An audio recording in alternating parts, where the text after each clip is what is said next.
কাহিনীটো আগৰ পৰাই আমি সকলোৰ মুখে মুখে প্ৰচলিত আছে যে দ্ৰৌপদ নন্দিনী দ্ৰৌপদী আমি সমস্তই জানো বেদ 4খন কি কি ঋক যজু অথৰ্ব সাম কিন্তু এখন বেদ আজিও গুপুত হৈ আছে সেইখন বেদ কি যিখন বেদক পঞ্চম বেদ হিচাপে স্বীকৃতি দিছে পঞ্চম বেদনো কি কোনখন পঞ্চম বেদখনৰ নাম কি আমি যদি চাওঁ পঞ্চম বেদ স্বৰূপে স্বীকৃতি দিছিল দ্ৰৌপদ নন্দিনীক দ্ৰৌপদী কিয় স্বীকৃতি দিছিল কাৰণ দ্ৰৌপদ নন্দিনীয়ে দ্ৰৌপদীয়ে জীৱনৰ অন্তিম সময়লৈকে ঈশ্বৰৰ গুণকীৰ্তন কৰিয়ে থাকিল অহৰ্নিশে সেইকাৰণে পঞ্চম বেদ বুলি স্বীকৃতি দিলে ভগৱন্ত ঈশ্বৰে দ্ৰৌপদ নন্দিনীক দ্ৰৌপদী দ্ৰৌপদী ঈশ্বৰৰ মহাভক্ত আছিল যাৰ ফলতে ঈশ্বৰে অহৰ্নিশে দ্ৰৌপদীক ৰক্ষণাবেক্ষণ কৰিলে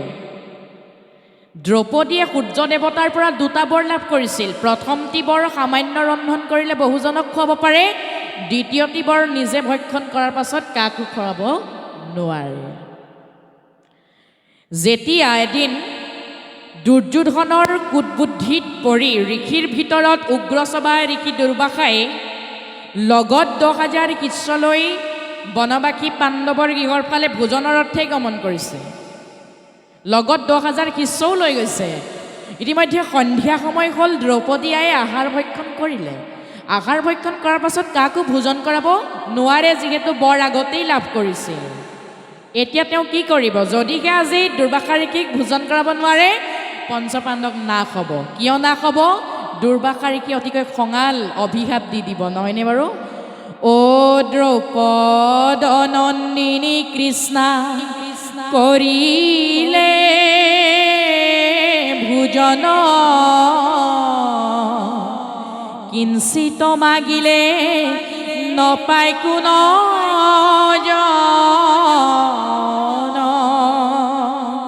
কি ক'লে দ্ৰৌপদ নন্দিনী দ্ৰৌপদীয়ে ভোজন কৰাৰ পাছত অলপমান অন্ন বিচাৰিলেও কোনো ভোজন কৰাব তেওঁ নোৱাৰে কিন্তু 10,000 শিষ্যক আজি ভোজন কৰাব লাগিব কেনেকৈ ভোজন কৰাব দ্ৰৌপদী মহাচিন্তাত পৰিল মহাভক্ত দ্ৰৌপদীয়ে আচল পেলাই একান্ত চিত্তেৰে ঈশ্বৰক ভজনা কৰিছে কি বুলি হে কৃষ্ণ কৰুণা সিন্ধু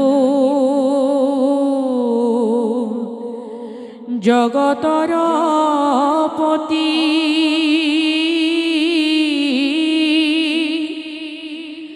ৰক্ষা কৰা কৃষ্ণচন্দ্ৰ পাণ্ডৱ সাৰথী যে হে কৃষ্ণচন্দ্ৰ তুমি যদি আমাক আজি ৰক্ষা নকৰা আমাক ৰক্ষা কৰোতাৰ দ্বিতীয়জন কোনো নাই মহাভক্ত দ্ৰৌপদীৰ ভক্তিত তুষ্ট হৈ যদুপতি ঈশ্বৰ দ্ৰৌপদী ঈশ্বৰ পাইছে আৰু দ্ৰৌপদীয়ে সকলো কথা বিৱৰি গৈছে ভগৱন্ত ঈশ্বৰে ঋষি দুৰ্বাসাৰ লগতে এই 10,000 শিষ্যৰ ভোজনৰ দায়িত্ব নিজেই লৈছে তথাপিতো ঈশ্বৰ নিজেই ভোকত আতুৰ দ্ৰৌপদীক সামান্য অন্ন বিচাৰিছে আপোনাৰ সমস্তে জানে দ্ৰৌপদীয়ে কি কৰিছে অতি বিমূৰত পৰি গ'ল খালী পাত্ৰটো আনি প্ৰভু ঈশ্বৰৰ চৰণত সমৰ্পিত কৰি দিছে সেই খালী পাত্ৰটিত একো নাথাকিলেও আছিল কেইপদমান বস্তু সেয়া কি কি ভগৱন্তৰ প্ৰতি থকা একান্ত প্ৰেম শ্ৰদ্ধা ভক্তি যাৰ ফলতেই সেই পাত্ৰটিত লাগি থকা কণ্টিও অনন্তলৈ পৰিণত হ'ল আৰু প্ৰভু ঈশ্বৰৰ ভোক আঁতৰি গুচি গ'ল ইয়াতেই প্ৰমাণ হয় যে ভগৱন্তই ভকতক ৰক্ষা কৰিবই যেতিয়াই ভগৱন্তৰ ভোক আঁতৰি গুচি গ'ল ঋষি দুৰ্বাসাৰ 10,000 শিষ্যৰ ভোক আঁতৰি গুচি গ'ল আৰু সেইদৰে ভগৱন্ত ঈশ্বৰে দ্ৰৌপদী আইক ৰক্ষা কৰিলে নহয়নে বাৰু সেইকাৰণে আই সমস্তক ক'ব বিচাৰিছোঁ যে অন্ন ৰন্ধন কৰা পাত্ৰটি খালী কৰি নাৰাখিব ভগৱন্ত ঈশ্বৰে কেতিয়া কাৰ কি ৰূপত কি পৰীক্ষা লয় কোনেও একো গমকেই নোৱাৰে দ্ৰৌপদী আই ঈশ্বৰৰ মহাভক্ত আছিল কাৰণেহে বাচি গ'ল যদিহে আমি ঈশ্বৰৰ মহাভক্ত নহয় তেতিয়াহ'লে বাচিম নে নাবাচিম নিজেই বিবেচনা কৰি ল'ব লাগে ও সৰ্বভূতে আত্মাৰূপে হেই নাৰায়ণ আহাৰ তৃপ্ৰীতে তৃপ্ত হুইল নাৰায়ণ।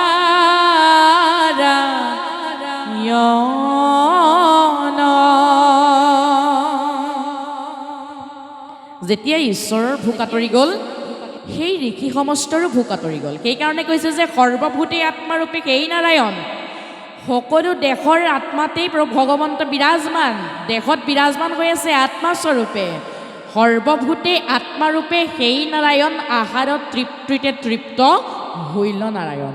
যিজন সমস্ত ভূততেই আত্মাৰূপে বিৰাজমান, সেইজনা ঈশ্বৰৰ ভোক আঁতৰি যোৱাৰ লগে লগে ঋষি দুৰ্বাসা আৰু 10,000 শিষ্যৰো ভোক আঁতৰি গ'ল বুলি সুন্দৰভাৱেৰে আমাক দেখুৱাই দিছে।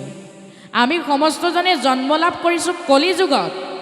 কলিযুগত জন্ম লাভ কৰি আমি 4টা বস্তুৰ লগত সংযোগ হৈছোঁ বুলি পদত উল্লেখ কৰিছে। সেই 4টা বস্তু কি কি?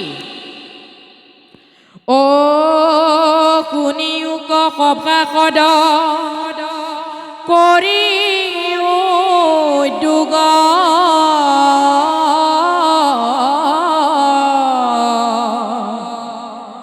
কত ভাগ্যে পাইলো 4 বস্তুৰ সংযোগ।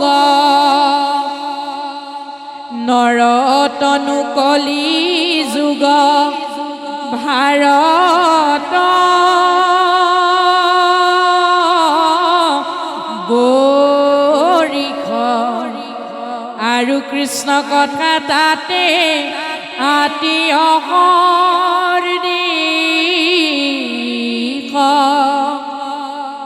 কি বুলি ক'লে বাপ সমস্ত? 4 বস্তুৰ লগত সংযোগ হৈছোঁ বুলি ক'লে। কৈছে যে শুনিও সভাসদ কৰিও উদ্যোগ কত ভাগ্যে পাইলোঁ 4 বস্তুৰ সংযোগ। কত ভাগ্যৰ বলত আমি 4টা বস্তুৰ লগত সংযোগ হৈছোঁ। সেই 4টা বস্তু কি বুলি ক'লে? নৰতনু কলিযুগ ভাৰতবৰ্ষ আৰু এটা বস্তু ক'লে আৰু কৃষ্ণ কথা তাতে আতি অসৰ দিশ আৰু কৃষ্ণ কথা। 4 বস্তু নৰতনু কলিযুগ ভাৰতবৰ্ষ আৰু কৃষ্ণ কথা। এই 4টা বস্তুৰ লগত কোটি জন্মৰ মূৰতো আমাৰ সংযোগ নহয়, কিন্তু এই জন্মত যে সংযোগ লাভ হ'ল আমি অতিকৈ ভাগ্যৱান। কৈছে ইখব সংযোগ কোটি জন্মে মিলয় হেন জানি ঘুষিও ক কৃষ্ণৰ বিজয়। এই 4 বস্তুৰ লগত সংযোগ কোটি জন্মতো লাভ নহয়। তেনেস্থলত আজি যে আমাৰ লাভ হ'ল সেই কথাটো জানিয়েই ঈশ্বৰৰ জয় ঘোষণা কৰিবৰ বাবে পদে আমাক সুন্দৰভাৱে উপদেশ প্ৰদান কৰিছে। গতিকে এই 4 বস্তুৰ লগত সংযোগ হৈ যদি ঈশ্বৰক ভক্তি নকৰোঁ, তেনেহ'লে এই নৰদেশা ধৰি ৰখাৰ কোনো আৱশ্যকতা নাই। এইখিনিতে আমি আৰু এটা বিশেষ কথা আলোচনা কৰিব লাগিব। কথাটো হৈছে যে ব্ৰহ্মাই পৃথিৱী সৃজন কৰিছিল। ব্ৰহ্মাক জগতৰ ঈশ্বৰ বুলি কয় জানো? নকয়। কিয় নকয়? দৈৱকী নন্দনক কিয় জগতৰ ঈশ্বৰ বুলি কয়? প্ৰশ্নটো আমাৰ মনত উদয় হোৱা প্ৰশ্ন নহয়। কাৰ মনত উদয় হৈছিল বাপ সমস্তই জানে? উদয় হৈছিল নাৰদৰ মনত। নাৰদই ব্ৰহ্মাক সুধিছিল যে হে পিতা, তুমি পৃথিৱী সৃজন কৰিছা, জীৱ জগত সৃজন কৰিছা, গতিকে তুমি জগতৰ পিতা। তোমাক জগতৰ পিতা নকৈ দৈৱকী নন্দনক কিয় জগতৰ পিতা বুলি কোৱা হয়? মোক তাৰ সংশয়টো দূৰ কৰি দিয়া। যদি তোমাৰো কোনোবা ভজনীয় দেৱতা আছে মোক কোৱা, কিন্তু হে পিতা, তোমাৰ তপস্যা দেখি মোৰ এনে অনুভৱ হয় যে তুমিয়েই জগতৰ ঈশ্বৰ। তজু হেব দেৱ কোন কাহাৰয়ধীন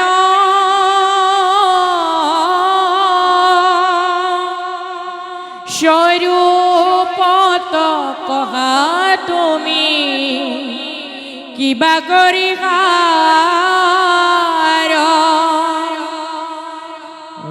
মোৰ মনে তোমাকে ঈশ্বৰ বুলি কয়।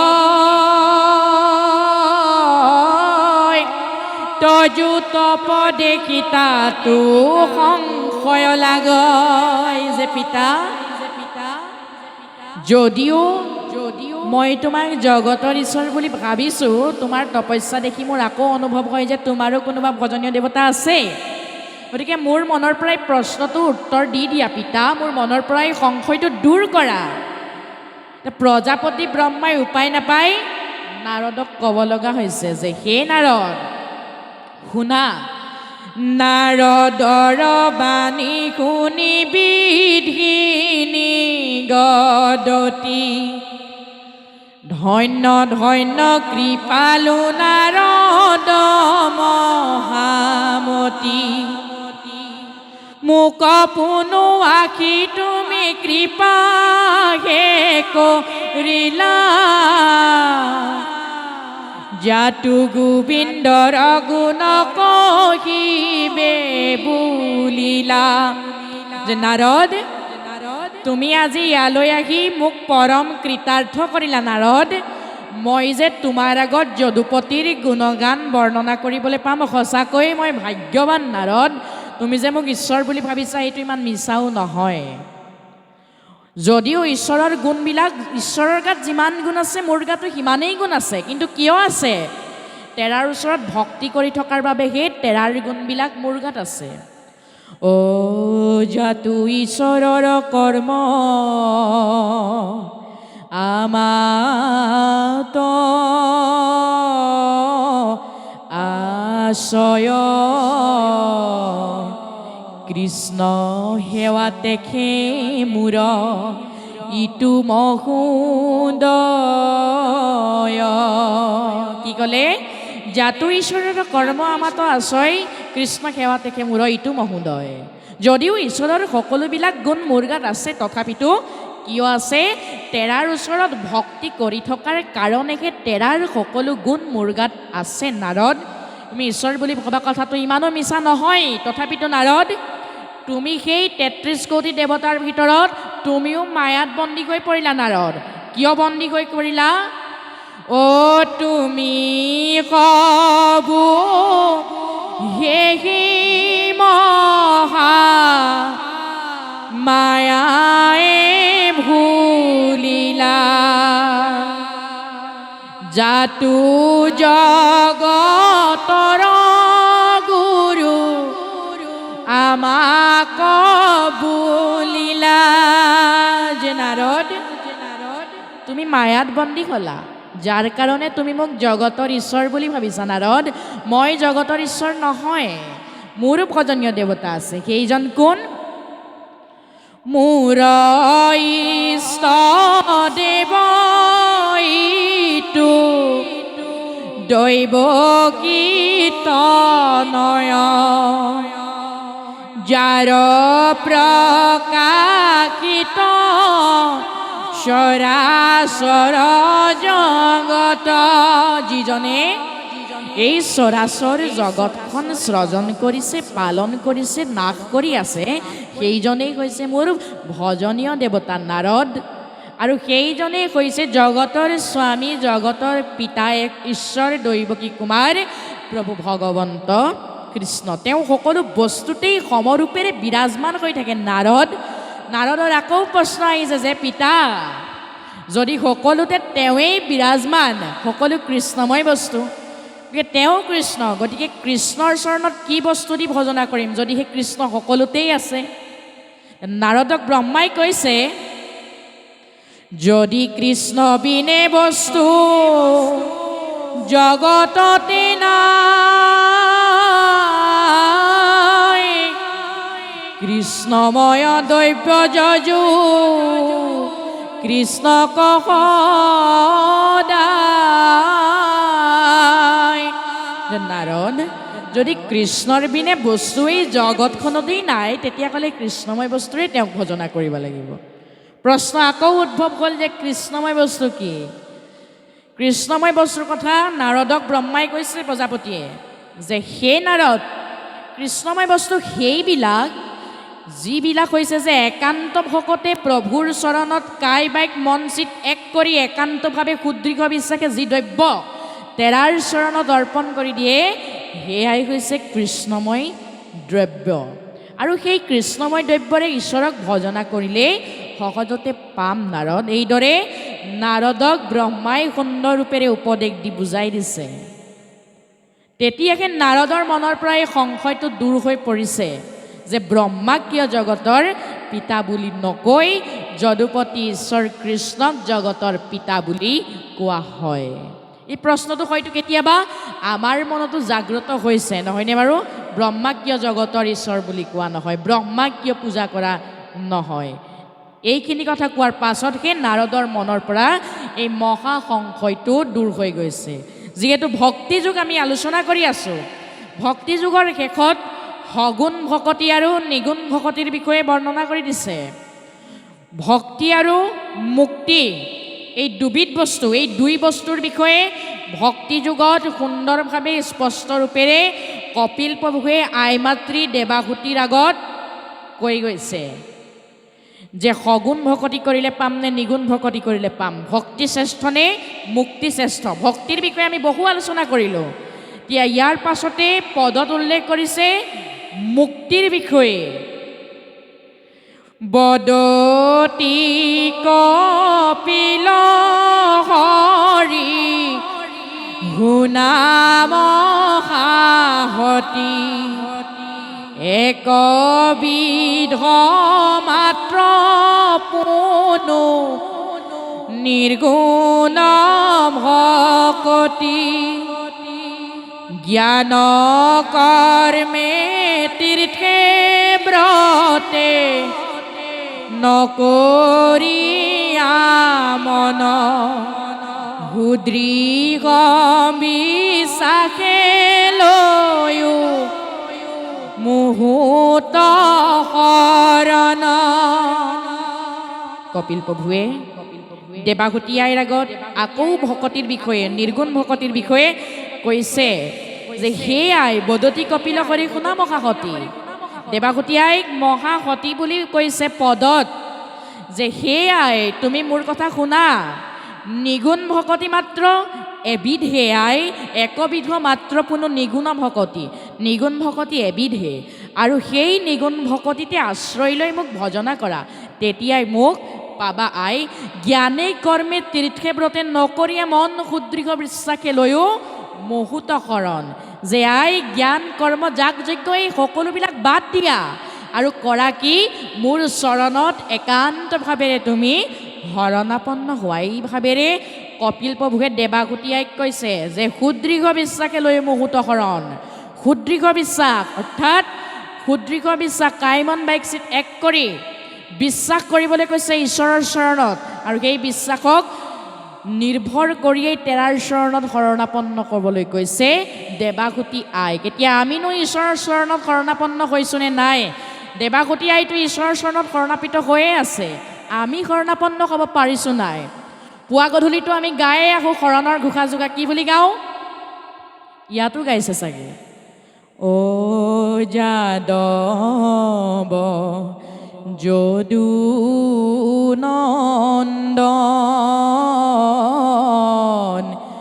মাধৱ মধুসূধন, তুমি নিত্য নিৰঞ্জন, নাৰায়ণ তোমাত লৈলো শৰণ। কি কৈছোঁ? যে তুমি নিত্য নিৰঞ্জন, নাৰায়ণ তোমাত লৈলো শৰণ। নাৰায়ণত শৰণ লৈছোঁ বুলি কৈছোঁ, কিন্তু প্ৰকৃত অৰ্থত আমি জানো শৰণ ল'ব পাৰিছোঁ তেৰাৰ চৰণত? শৰণ ল'ব আমি পৰা নাই। আমি কি ভাবি শৰণ লৈছোঁ?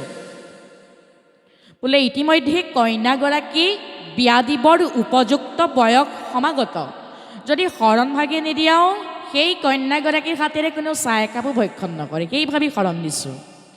ইতিমধ্যে পুত্ৰয়ো কন্যা আনি ঘৰত সোমাব হ'ল, শৰণ নিদিলে বিয়াখনলৈ কোনো নাহিব, এই ভাবি শৰণ দিছোঁ। তাক কৈছে চাহ খোৱা শৰণ আৰু ভাত খোৱা শৰণ। প্ৰকৃত প্ৰেক্ষিতত আমি ঈশ্বৰৰ চৰণত সুদৃঢ় বিশ্বাসেৰে শৰণাপন্ন হ'ব পাৰিছোঁ জানো? নাই পৰা। কিয় নাই পৰা? আমাৰ মনত থকা অসূয়া, অনীতি, অবিশ্বাস, এইবিলাকৰ কাৰণে আমি তেৰাৰ চৰণত একান্ত চিত্তেৰে শৰণাপন্ন হ'ব পৰা নাই। ভগৱন্ত ঈশ্বৰে অৰ্জুনক কৈছিল যে হে অৰ্জুন, তুমি যদি পৰম মিত্ৰ বিচাৰিছা মোক বিচৰা, পৰম যোদ্ধা যদি বিচাৰিছা মোক বিচৰা, আৰু তুমি যদি চৰণ বিচাৰিছা মোৰ ওচৰত শৰণ গ্ৰহণ কৰা সখী। ও সৰ্বধৰ্ম এৰি এক হৰণ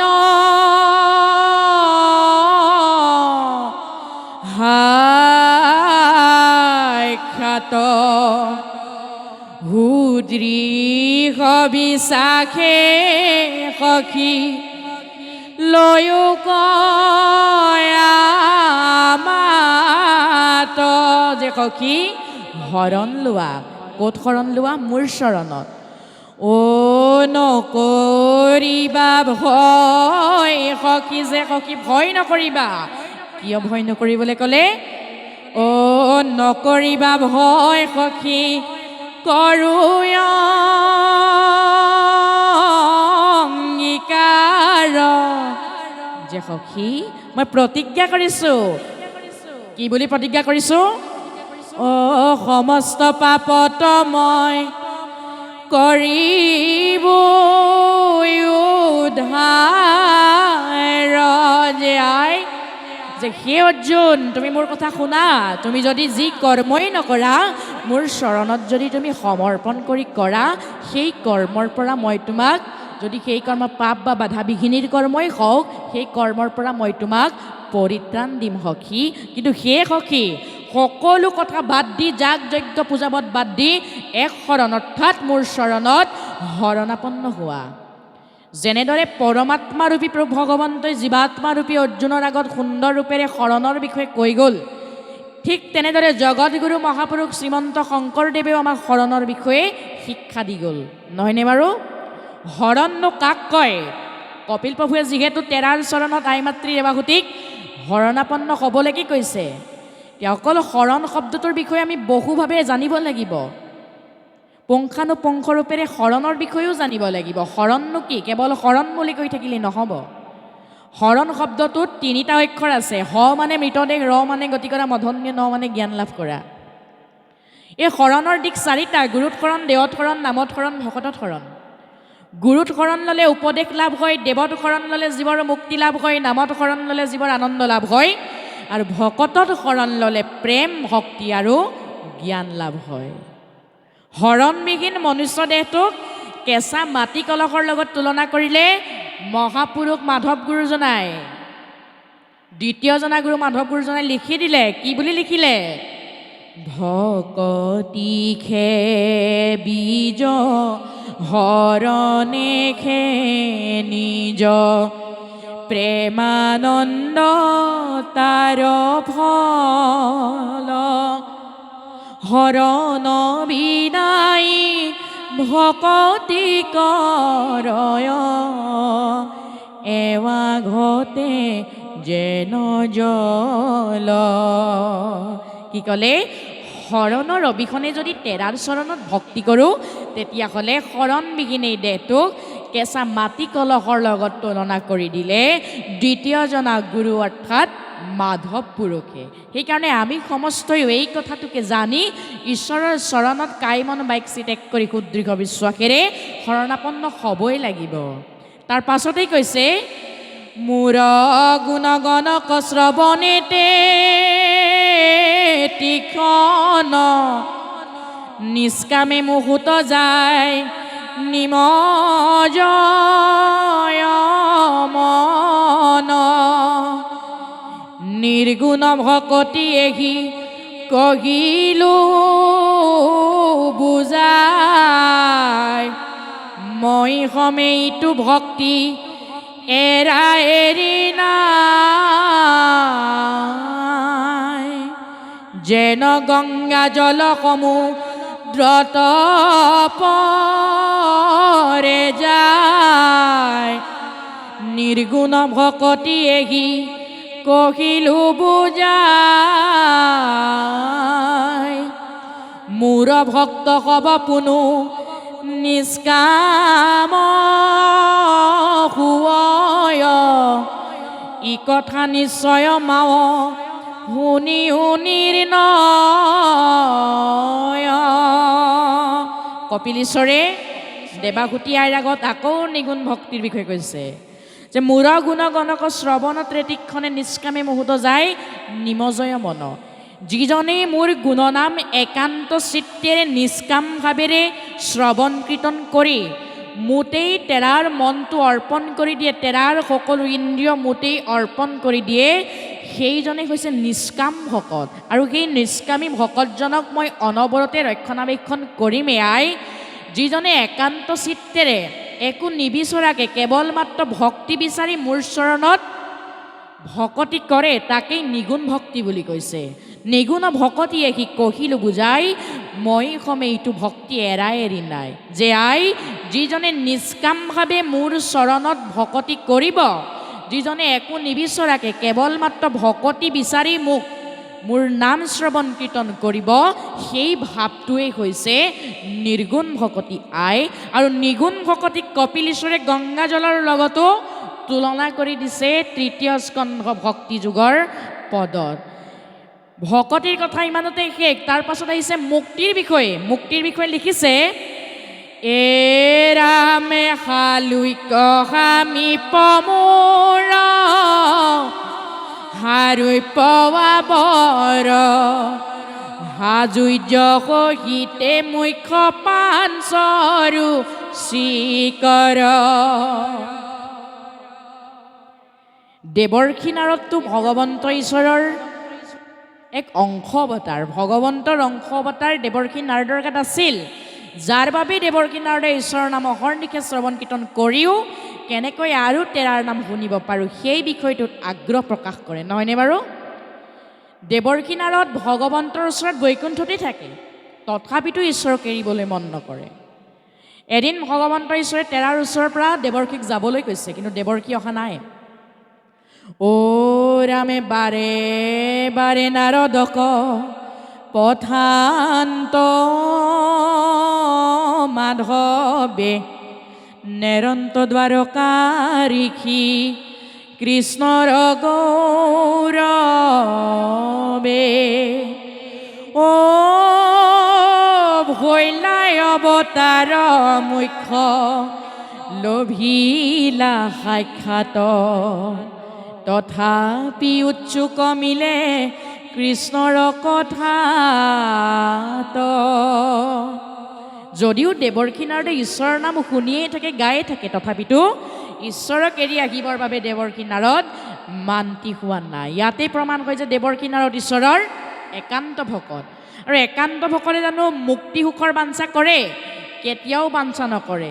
ইয়াত কৈছে পদত, কপিল ঈশ্বৰে দেৱাহুতিক কৈছে, মোৰ সেৱা বিনে আক কদাপি বৈষ্ণৱে মই যাচি দেও যদি তথাপি নলৱে। কৈছে যে যিসকল একান্ত ভকত সেইসকলক মই ভক্তি নিজেই মুক্তি নিজেই যাচি দিওঁ, তথাপিতো একান্ত ভকতে মুক্তি সুখৰ বাঞ্ছা নকৰে। আই কিয় বাঞ্ছা নকৰে? এ ৰাম যদি বোলাতেৱে তাৰা ভজে কি কাৰণ ইহাৰ উত্তম তেৱে শুনা এক মন ভকতিকে মাতা তা সম্বাৰ মহাফল তাত বিনে আন হবে দেখে কুশল।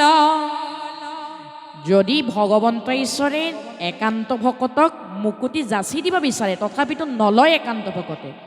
ঈশ্বৰে যদি সোধে এটা কাৰণ কি, তেতিয়া কয় যে প্ৰভু একান্ত ভকতিহে লাগে, আমাক মুকুতি কেতিয়াও নালাগে। যদি মুক্তি সুখৰে বাঞ্ছা কৰি থাকোঁ তেতিয়াহ'লে তোমালৈ পাহৰি যাম, আৰু যদি তোমালৈ পাহৰি যাওঁ তেতিয়াহ'লে এই জীৱনটোৰ একো মূল্য নাথাকিব প্ৰভু। এইদৰে কপিল প্ৰভুৱে দেৱাহুতি আইক কৈছে। কিন্তু এদিন এজন ভকতে এই বিষয়টোত উপলব্ধি কৰিব নোৱাৰিলে যে ভক্তি শ্ৰেষ্ঠ। কি কৰিলে? ভগৱন্ত ঈশ্বৰক ক'লে বোলে, প্ৰভু মোৰ ভক্তিত তুষ্ট হৈছানে? ভগৱন্তই গম পালে অহংকাৰ হৈছে, তেওঁ পতনো নিশ্চয় হ'ব। ভগৱন্ত ঈশ্বৰে ক'লে, হয় মই তোমাৰ ভক্তিত তুষ্ট হৈছোঁ, যদিহে তুমি মোৰ ভক্তিত তুষ্ট হৈছাই প্ৰভু, মোক মুক্তি দিয়া নাই কিয়? ভগৱন্ত ঈশ্বৰে ভাবিলে এওঁ মুক্তি লাগে, হয় মই তোমাৰ ভক্তিত তুষ্ট হৈছোঁ যদিহে তোমাক মুক্তি লাগে যদিহে মই থকা ঠাইলৈ যাবলৈ তোমাৰ ইচ্ছা হৈছে তেতিয়াহ'লে মই ৰথ পঠাই দিম কাইলৈ তুমি যাবাগৈ ৰথো পঠাই দিলে দিব্য ৰথ পঠাই দিছে ভকতজনক লৈ গ'ল আৰু বৈকুণ্ঠত 5 বিধ মুক্তিৰ ভিতৰত এবিধ হালুক্য মুক্তি প্ৰদান কৰি বহুৱাই ৰাখিলে মুক্তি প্ৰধানত 5 বিধ ইয়াত লিখি দিলে হালুক্য সামিপ মূৰ হাৰুইপ আবৰ হাজুৰ্য সহিতে মুখ্য পাঞ্চৰুচিকৰ কি ক'লে হালুক্য সানিব্য হাৰুগ্য সাৰিপ্য লিনবা নিৰ্বাণ এই 5 প্ৰকাৰৰ মুক্তি এই 5 প্ৰকাৰৰ মুক্তিৰ ভিতৰত প্ৰভু ঈশ্বৰে ভকতজনক দি থৈ দিলে হালুক্য মুক্তি এদিন দুদিন পাৰ হৈ গ'ল ভকতজনৰ মনোভাৱ আছিল বৈকুণ্ঠত যাম ঈশ্বৰক লগ কৰিম তাৰ লগত আলাপ আচৰণ কৰিম হাঁহি ফূৰ্তি কৰিম তো এইবিলাক সকলো মিছা হ'ল ভগৱন্ত ঈশ্বৰ তেওঁৰ মুখৰ আগেদিয়ে যায় মাত বোল নকৰে মুখলৈ নাচায় ভকতজনৰ চিন্তা হ'ল প্ৰভু ঈশ্বৰে মোক বেয়া পালে নেকি ভকতজনে কি কৰিছে ভগৱন্ত ঈশ্বৰক আগভেটি ধৰিছে আৰু সুধিছে বোলে প্ৰভু মই ইয়ালৈ অহা 5 দিন হ'ল তুমি মোৰ মুখলৈ নোচোৱা মাত বোল নকৰে বেয়া পালা নেকি প্ৰভু ভগৱন্ত ঈশ্বৰে কৈছে নাই মই তোমাক বেয়া পোৱা নাই মই যেতিয়া নেকি বৈকুণ্ঠতে নাথাকোঁ তোমাক লগ কৰিম কেনেকৈ বোলে প্ৰভু তুমিচোন বৈকুণ্ঠতেই থাকা বোলে নাথাকোঁ মই দেৱৰ্ষি নাৰদক আগতে কৈছিলোঁ কি বুলি কৈছিলা প্ৰভু এ ৰাম কৃষ্ণ নাৰদক আছিলা কৈ বৈকুণ্ঠত মই নথাকোঁ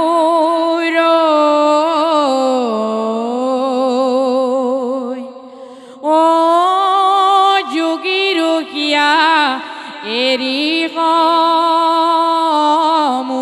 সমুদায় ভকতত থাকোঁ মই কীৰ্তন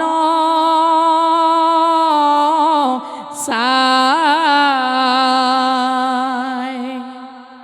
যে মই ক'ত থাকোঁ মই সাধুৰ সংগতো নাথাকোঁ মই যোগীৰ হৃদয়তো নাথাকোঁ মই বৈকুণ্ঠতো নাথাকোঁ মই ক'ত থাকোঁ ভকতে নাম লোৱা ঠাইত গৈহে মই থাকোঁ যদিহে মই বৈকুণ্ঠতে নাথাকোঁ তোমাক লগ কৰিম কেনেকৈ এতিয়া ভকতজনে ভাবিলে যদিহে প্ৰভু বৈকুণ্ঠত নাথাকে মোক লগ কেনেকৈ কৰিব এতিয়া ভকতজনে কৈছে যে প্ৰভু মই বুজিলোঁ ভক্তি শ্ৰেষ্ঠ নে মুক্তি শ্ৰেষ্ঠ গতিকে প্ৰভু এই কথা বুজাৰ পাছত তুমি মোক য'ৰ পৰা আনিছিলা তাতে থৈ আহাগৈ ভকতজনৰ চিন্তা আছিল মুক্তি ল'ম ঈশ্বৰৰ ওচৰত যাম ঈশ্বৰৰ লগত আলাপ আচৰণ কৰিম কথা বতৰা পাতিম হাঁহি ফূৰ্তি কৰিম কিন্তু এইবিলাক বিপথে পৰিচালিত হ'ল ঈশ্বৰ বৈকুণ্ঠত নাথাকেই ভকতজনে এই কথাটো বুজি ঈশ্বৰক কৈছে তেনেহ'লে প্ৰভু য'ৰ পৰা আনিছিলা মোক তাতে থৈ আহাগৈ তেতিয়াহে তেওঁ বুজি পাইছে যে ভক্তি শ্ৰেষ্ঠ নে মুক্তি শ্ৰেষ্ঠ এতিয়া ঈশ্বৰক যদি আমি সমস্তই কেনেবাকৈ লগ পাওঁ তেতিয়াহ'লে আমি ভক্তি খুজিম নে বাৰু মুক্তি খুজিম যদিকে মুকুতি সুখৰ বাঞ্ছা কৰোঁ ঈশ্বৰক দ্বিতীয় দিন আৰু দেখা নাপাম দেৱাহুতি আইৰ দৰে যেনেদৰে দেৱাহুতি আই কপিল ঈশ্বৰক ভগৱান মানি তেৰাৰ পৰা ভক্তিৰ বিষয়ে আলোচনা কৰিছে নিজৰ পুত্ৰক ঈশ্বৰ জ্ঞান কৰিছে ঈশ্বৰৰ ওচৰত শৰণাপন্ন হৈছে ঠিক তেনেদৰে আমি সমস্ত ভগৱন্তৰ চৰণত একত্ৰিতভাৱেৰে কায় মন বাক্ চিত এক কৰি সুদৃঢ় বিশ্বাসেৰে তেৰাৰ চৰণত আমি সমস্ত সমৰ্পিত হ'ব লাগিব